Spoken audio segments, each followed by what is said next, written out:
Headlines आप जान चुके हैं। हम खबर आपको दें, कश्मीर की वादी नीलम के नवाही गांव में क्लाउड बर्स्ट के बाद सैलाबी सूरत हाल हो गई है। मकानात समेत मुतादिद दुकानें सैलाब की जद में आ गई हैं। मुतादिद गाड़ियां और मोटरसाइकिल्स भी बह गई हैं।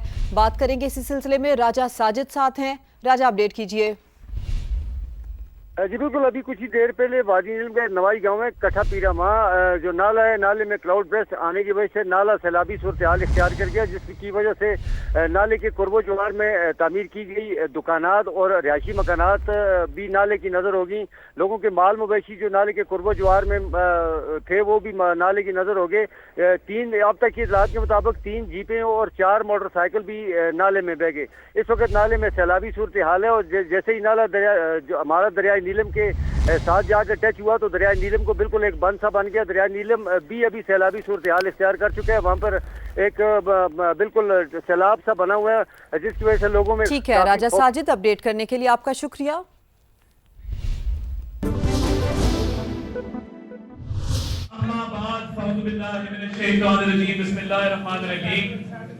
मोहतरमा सादा फारूक तारड़ साहिबा जो इस हल्के की रूह रवां है और इस हल्के में ना सिर्फ इसको मिसाली हल्का बनाने में बल्कि लोगों के साथ फाल राब्ता रखने में और उनके हुकूक के तहफ़्फ़ुज़ के लिए दिन रात कोशिश रहती हैं। तो मैं तहे दिल से उनका शुक्रगुजार भी हूँ और अपने आप को खुशकिस्मत भी समझता हूँ। जनाब नसीर अहमद भुट्टा साहिब साबका MNA, सरपरस्ते आला पाकिस्तान लॉयर्स फोरम, जो हमेशा हर मौके पे हमारी सरपरस्ती फरमाते हैं। जनाब तौसीफ शाह साहिब जिनको पूरी उम्र इस पार्टी के अंदर हो गई और मैं समझता हूं कि मुस्लिम लीग लाहौर में जिसका वजूद है वो शाह साहब के बगैर नामुकम्मल है। मैं रमजान सिंह भट्टी साहब का शुक्रगुजार हूं, साबका MPA, कई बार साबका MPA, जो बड़े मुतहरिक रहते हैं। मोहतरमा किरण डार साहिबा जो बड़ी बहन भी हैं, बड़ी शफकत फरमाती हैं हर मौके पे, और जब ये MPA थी और जब ये MNA बनी, तमाम मौकों पर मैंने इनको देखा कि ये पार्टी के लिए हर वक्त अपने आप को ना सिर्फ अवेलेबल रखती हैं बल्कि मैंने कभी इनके माथे पे शिकन नहीं देखी, कभी गिला नहीं देखा, कभी शिकवा नहीं देखा। तो ये हमेशा अपना भरपूर किरदार अदा करती जमात के लिए। मोहतरमा बीबी बडेरी साहिबा जिनका हमेशा दस्ते शफकत हमारे साथ रहता है, और मैं समझता हूं कि जिस तरह हल्के में इमरान जावेद साहब और बीबी बडेरी साहिबा पार्टी का अलम उठा के हर जगह पहुंचने में पिछले दिनों में हैरान हो गया। हमारा एक काउंसलर है तारिक, उसके साथ एक वाकया पेश आया, मौके पे जाके इन्होंने जिस तरीके से इस मामले को हल किया, मैं समझता हूँ कि ये बहुत दर्द रखते हैं अपने लोगों का। मोहतरमा अमरीन इस्माइल साहिबा MPA, आपका शुक्रिया जी, आप तशरीफ लाएंगे। हमारी बहन भी है, भाभी भी है, मोहतरमा ज़ैनब बलोच साहिबा MNA, मेंबर कौमी असेंबली, ये जिस खानदान से इनका ताल्लुक है, और माशाल्लाह सारे ही फैमिली मेंबर जिस तरीके से ड्यूटी देते हैं, मैं बड़ा शुक्रगुजार हूँ। मोहतरमा रुशदा लोधी साहिबा ना सिर्फ बार पॉलिटिक्स में जिन्होंने जिस तरह नाम बनाया, मगर जिस तरीके से हल्के की नुमाइंदगी कर रही है, हमें बड़ा फख्र है। और आप देखिए कि हल्के के अंदर अल्लाह ताला ने जहां आपको एक MNA दिया है, वहां दूसरी MNA भी दी है, वहां पे MPs भी दिए हैं। तो हमारी रिजर्व सीट्स की भी जो नुमाइंदगी है वो मेरा ख्याल है पूरे पंजाब में सबसे ज्यादा इस हल्के से अल्हम्दुलिल्लाह। जनाब मियां सलीम साहिब, हमेशा ही मैं इनको कहता हूं कि ये अच्छे और बुरे वक्तों दोनों के साथी हैं, और जमात के लिए भी, मेरे अपने लिए भी। इंसान के ऊपर 100 उतार चढ़ाव आते हैं। मुश्किल वक्त था मेरे पे, तब भी ये साथ खड़े थे, आज अच्छा वक्त है तब भी ये साथ खड़े थे। मैं इनका बड़ा शुक्रगुजार हूँ। तबीर भट्ट साहेब, हमेशा से मैं जब CM सेक्रेटेरिएट में था तब भी इलेक्शन के मौकों पे ये बड़ी रहनुमाई फरमाते थे। मैं इनका बहुत मशकूर हूँ, और आप सब साथियों का, आपने जिस प्यार से, जिस मोहब्बत से, जिस इज्जत से नवाजा है, हमेशा ही हर मौके पे ही, और जब भी इस हल्के की बात होती है तो ये साथी ना सिर्फ मुतहरिक हैं, एक्टिव हैं, बल्कि पूरे लाहौर में नजर आता है कि एक हल्का ऐसा है कि जिसके लोग हर मौके पे जमात के लिए अपनी भरपूर काविश करते हैं। आज कैसा इत्तेफाक है कि 19 जुलाई की तारीख यौम इल्हाक़े पाकिस्तान के नाम से जानी जाती है। और आज कश्मीर के हवाले से आज जब हम इकट्ठे हैं कश्मीर की जो मुहाजिरीन की सीटें उसके इलेक्शन के लिए, तो 19 जुलाई 1947 को श्रीनगर में मकबूजा और आजाद जम्मू कश्मीर के लोगों ने और जम्मू कश्मीर मुस्लिम कॉन्फ्रेंस में यह करारदाद मंजूर की थी कि हम पाकिस्तान के साथ इल्हाक कर रहे हैं। तो आज की तारीख ना सिर्फ मौजू है इस हवाले से, बल्कि कश्मीर की जद्दोजहद, कश्मीरियों का हक खुद इरादियत जिसकी जमानत अक़वाम मुत्तहिदा की सिक्योरिटी काउंसिल की करारदादों में मौजूद है। आज का दिन हमें याद दिलाता है कि कश्मीरियों ने 1947 में अपनी राय दे दी थी कि कश्मीर बनेगा पाकिस्तान, और एक ना टूटने वाला रिश्ता है कश्मीरियों का पाकिस्तान के साथ। यौम इल्हाक़े पाकिस्तान के मौके पर मैं आपको यह कहना चाहता हूं कि कश्मीरी पूरी दुनिया में बसते हैं, पूरे पाकिस्तान में बसते हैं। जितने कश्मीरी पूरे यूरोप में, अमेरिका में, मिडिल ईस्ट में, बर्तानिया में बसते हैं, वो कश्मीर में रहने वाले कश्मीरियों से कम नहीं है। जो कश्मीरी पूरे पाकिस्तान में हिजरत करके आए, उनके आबाओ अजदाद की कुर्बानियों की दास्तान कभी उठाकर देखें कि जब वो हिजरत करके आए तो उनकी कुर्बानियां कश्मीर कौज के लिए, कश्मीर की धरती के लिए। हिजरत कर जाने से क्या आपका हक खत्म हो जाता है? इस दुनिया की तारीख में 2 हिजरतें ऐसी हुई हैं कि जिनकी बुनियाद पे जो रियासतें कायम हुई, अल्लाह ताला ने उनको कामयाबी से भी नवाजा और उनमें बरकत भी अता फरमाई। एक रियासत तैयबा है जिसमें नबी करीम सल्लल्लाहु अलैहि वसल्लम ने हिजरत की मक्का से मदीना और एक रियासत की बुनियाद रखी, और दूसरी रियासत पाकिस्तान है जिसकी 27वीं रमजान की शब एक हिजरत हुई जिसमें नौजवान, बुजुर्ग, बहनें, माएं सब कुछ कुर्बान करके हिंदुस्तान से हिजरत करके पाकिस्तान आए। ये हिजरत, ये एक स्ट्रगल की निशानी होती है।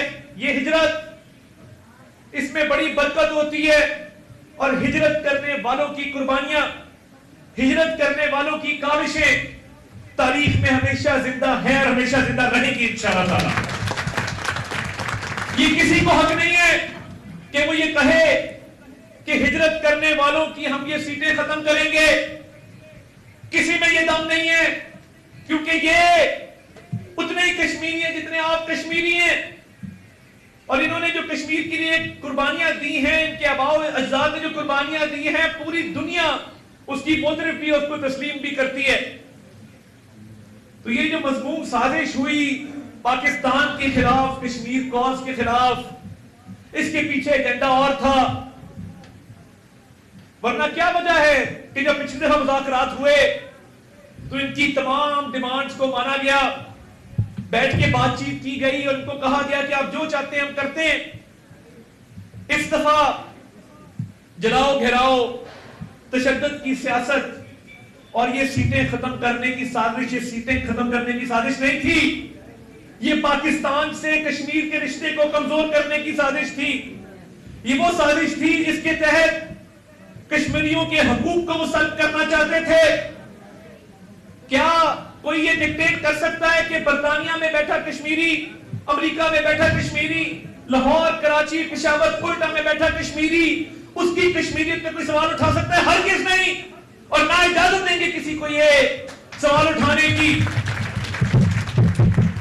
कोई चंद हजार बंदे इकट्ठे करके लश्कर कशी करे, कीलों डंडों के साथ लेस होकर आए और समझे कि असले के जोर पे वो अपनी बात मनवा लेगा, तो रियासतों के आगे ये चीज कोई मानी नहीं रखती। और अल्हम्दुलिल्लाह लोगों की सपोर्ट हासिल नहीं थी, वरना इलेक्शन में जाते, इलेक्शन लड़ते, इलेक्शन लड़ते लोगों के पास अपना एजेंडा लेकर जाते और कहते ये हमारा मंशूर है, और असेंबली में आते ये बात करते, क्योंकि पता था कि कश्मीरी इस साजिश को उठा के बाहर फेंक देंगे, इसलिए इस इलेक्शन में जाने की ना जुर्रत की ना हिम्मत की।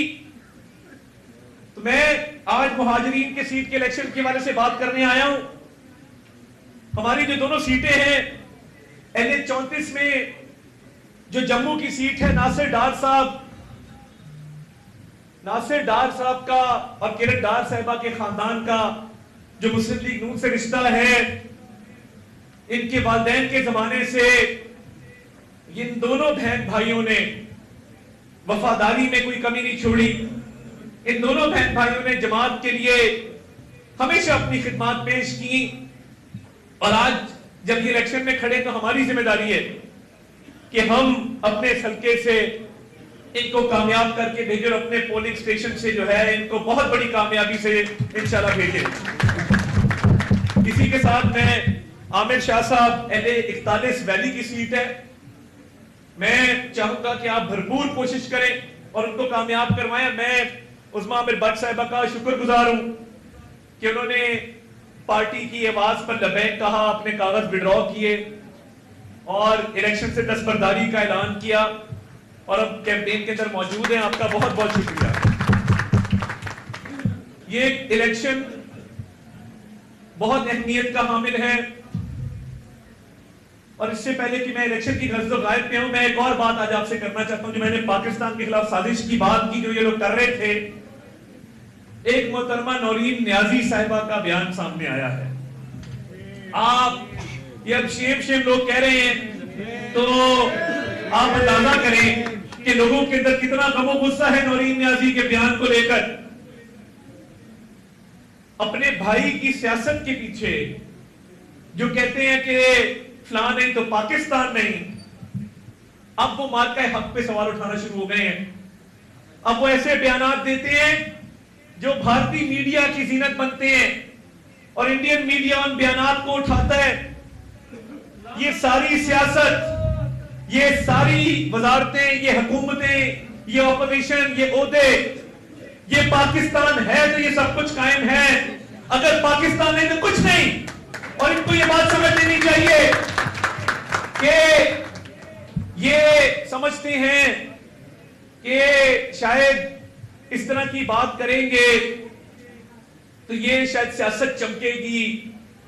आपकी सियासत दफन हो चुकी है, आपकी पार्टी इंतशार का शिकार है, आपस में बदस्तों गिरेबां है, 25 ग्रुप बन चुके हैं। आपकी केपी की हुकूमत ख्वाबे खरगोश के मजे ले रही है, कोई वजीर हेलीकॉप्टर से उतर रहा है, कोई शाना अखराजात किए जा रहे हैं, अवाम की कोई फिक्र नहीं है।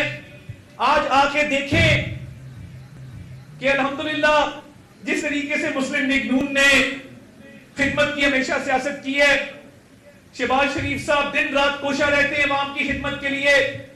पंजाब में जब वो वजीर आला थे, ये आपका पूरा हल्का इस बात की गवाही है, मैं खुद जानता हूं। ये मादरे मिल्लत रोड घुटनों तक यहां पे कीचड़ हुआ करता था, इंसान पैदल नहीं चल सकता था, और आज खुशी है कि चारों तरफ तामीर और तरक्की है, और मरियम नवाज शरीफ साहिबा ने इस तामीर और तरक्की को आगे बढ़ाकर अल्हम्दुलिल्लाह पार्टी का नाम भी रोशन किया है और खिदमत के रिकॉर्ड भी कायम किए हैं। 12 साल से केपीके में पीटीआई की हुकूमत है, उधर जाके तो कभी बात नहीं करती कि यहां पे बेहतरी करो। हां, मार्का हक पे पाकिस्तान की फतह इनको हजम नहीं हुई। मैं कहता था कि पाकिस्तान की जो फतह है, अल्लाह ताला ने पूरी दुनिया में इज्जत दी, पूरी दुनिया ने देखा कि भारत को जो शिकस्त फाश हुई, और आपके वजीर आजम शहबाज शरीफ को और chief of army staff, chief of defence forces field marshal Syed Asim Munir को जो पूरी दुनिया में पजीराई मिली, पूरी दुनिया में इज्जत मिली। हम जहां जहां गए लोगों ने कहा ये फातेह मुल्क है पाकिस्तान, और उसकी क़यादत शहबाज शरीफ और आसिम मुनीर आए हैं। और जहां जहां शहबाज शरीफ साहब और आसिम मुनीर साहब गए, लोगों ने सलाम पेश किया, खिराज तहसीन पेश किया। और आज भी जब ये सालसी की कोशिशें पाकिस्तान कर रहा है, पाकिस्तान ने भरपूर सालसी में अपना किरदार अदा किया। ये पाकिस्तान की इज्जत है मगर क्योंकि इनकी सियासत डूब रही है, नौरीन नियाजी इसके भाई की पार्टी की, ये पाकिस्तान को दांव पे लगाना चाहते हैं अपनी सियासत की खातिर, ये पाकिस्तान को बदनाम करना चाहते हैं अपनी सियासत की खातिर। आज जाके पूरी दुनिया में पूछो जो पाकिस्तानियों को इज्जत मिल रही है, और ऐसी सियासत को क्या करना कि जिसमें आप पाकिस्तान को बुरा भला कहें। ये आपने जो कभी हरकत की है, तारीख इसको हमेशा याद रखेगी और हम इसको लोगों को भूलने नहीं देंगे कि अपनी इस सियासत के पीछे पाकिस्तान को बदनाम करते हो आप लोग, और नाकामी हमेशा आपका मुकद्दर बनेगी। जिसने इस पाकिस्तान के साथ गद्दारी की, पाकिस्तान को बदनाम करने की कोशिश की, हमेशा रुसवाई और नाकामी उसका मुकद्दर बनी। और ये मामला इस तरह थमेगा नहीं, आपको जवाब देना होगा, आपको कौम से माफी मांगनी होगी, उन शोहदा से माफी मांगनी। आजकल एक नया ट्रेंड है, जिसका दिल करता है वो कहता है कि शोहदा पे बात करना शुरू कर देते हैं। तो अगर आप शोहदा के बच्चों से जाके पूछें, उनके घर वालों से जाके पूछें कि जब वो माएं अपने बच्चों को रुखसत करती हैं और शहादत की दुआएं मांग के उनको रुखसत करती हैं,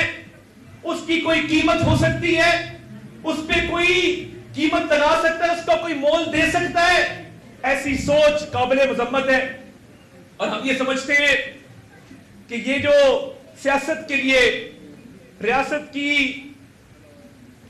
बेतौकीरी करने पर ये उतर रहे हैं, नौरीन नियाजी की भी ये कोशिश थी कि इंडियन मीडिया इसको उठाए और मैं इंडिया में ये बात कर सकूं अपने मुल्क के खिलाफ। ये नाकाबिले माफी है और इस पे किसी किस्म की रियायत नहीं होगी इंशाअल्लाह ताला। और मैं ये समझता हूं कि इन्होंने जो मजबूत साजिश पाकिस्तान के खिलाफ की, इनको मुंह की खानी पड़ेगी। और पाकिस्तान इंशाअल्लाह ताला जो तरक्की कर रहा है और तरक्की की इशारों पर गामजन है, दिन ब दिन पाकिस्तान की इज्जत में, कदर में कई गुना इजाफा हो रहा है। ये सफर जारी और सारी रहेगा।